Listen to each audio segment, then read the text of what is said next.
الحمد للہ رب العالمین الصلاة والسلام علی خاتم النبیین وعلی آلہ وصحبہ اجمعین اما بعد فاعوذ باللہ من الشیطان الرجیم بسم اللہ الرحمن الرحیم قال اللہ تعالی فی سورة الانعام وَإِن تُطِعْ أَكْثَرَ مَن فِي الْأَرْضِ يُضِلُّوكَ عَن سَبِيلِ اللَّهِ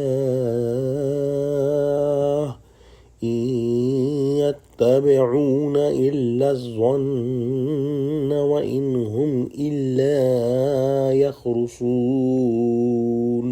ترجمہ: اور اکثر لوگ جو زمین پر آباد ہیں گمراہ ہیں، اگر تم ان کا کہا مان لوگے تو وہ تمہیں خدا کا راستہ بھلا دیں گے۔ یہ محض خیال کے پیچھے چلتے اور نرے اٹکل کے تیر چلاتے ہیں۔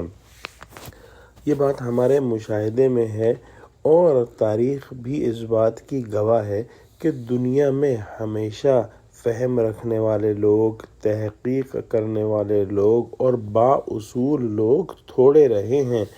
اکثریت انہی لوگوں کی ہوتی ہے جو محض خیالی، بے اصولی اور اٹکل پچو کی باتوں کی پیروی کرنے والے ہوتے ہیں۔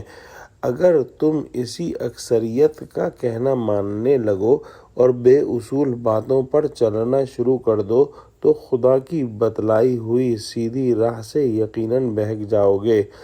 یہ آپ صلی اللہ علیہ وآلہ وسلم پر رکھ کر دوسرے لوگوں کو، عوام الناس کو سنایا گیا۔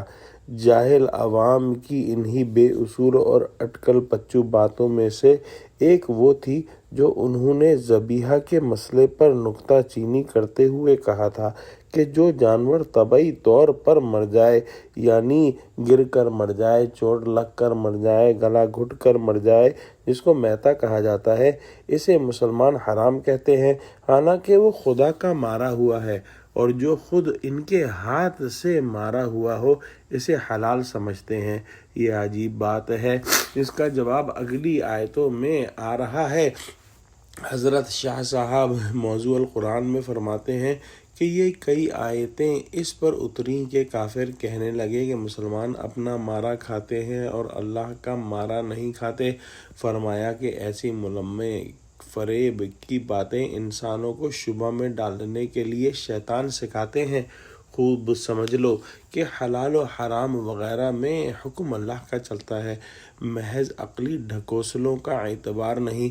آگے کھول کر سمجھا دیا کہ مارنے والا سب کا اللہ ہے، لیکن اس کے نام کو برکت ہے۔ جو اس کے نام پر ذبح ہوا سو وہ حلال ہے، اور جو اس کے بغیر مر گیا سو وہ مردار ہے۔ یہ بات اگلی سے اگلی آیت کے اندر آ رہی ہے جو انشاءاللہ ہم کل پڑھیں گے۔ اگلی آیت میں اللہ سبحانہ وتعالیٰ ارشاد فرماتے ہیں: إِنَّ رَبَّكَ هُوَ أَعْلَمُ مَن يَضِلُّ عَن سَبِيلِهِ وَهُوَ أَعْلَمُ بِالْمُهْتَدِينَ۔ ترجمہ: تمہارا پروردگار ان لوگوں کو خوب جانتا ہے جو اس کے رستے سے بھٹکے ہوئے ہیں، اور ان سے بھی خوب واقف ہے جو رستے پر چل رہے ہیں۔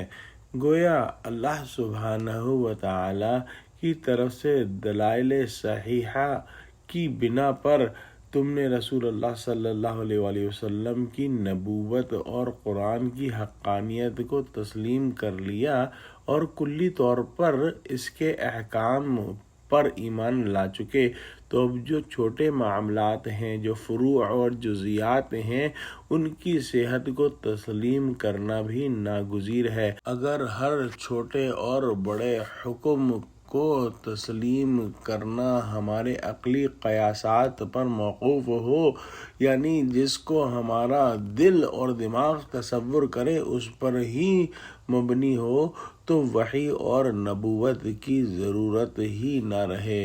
لہذا اللہ سبحانہ وتعالی کی ذات ایسی ذات ہے جو جانتی ہے ان لوگوں کو جو رستے سے بھٹکے ہوئے ہیں، اور ان لوگوں کو بھی جانتی ہے جو ہدایت پر ہیں، اور ہدایت پر وہی ہیں جو بغیر بے چون چرا کے اللہ سبحانہ وتعالیٰ کے احکام کی پابندی کرتے ہیں۔ دعا کرتے ہیں کہ اللہ سبحانہ وتعالیٰ ہم کو قرآن کا فہم عطا فرما، آمین۔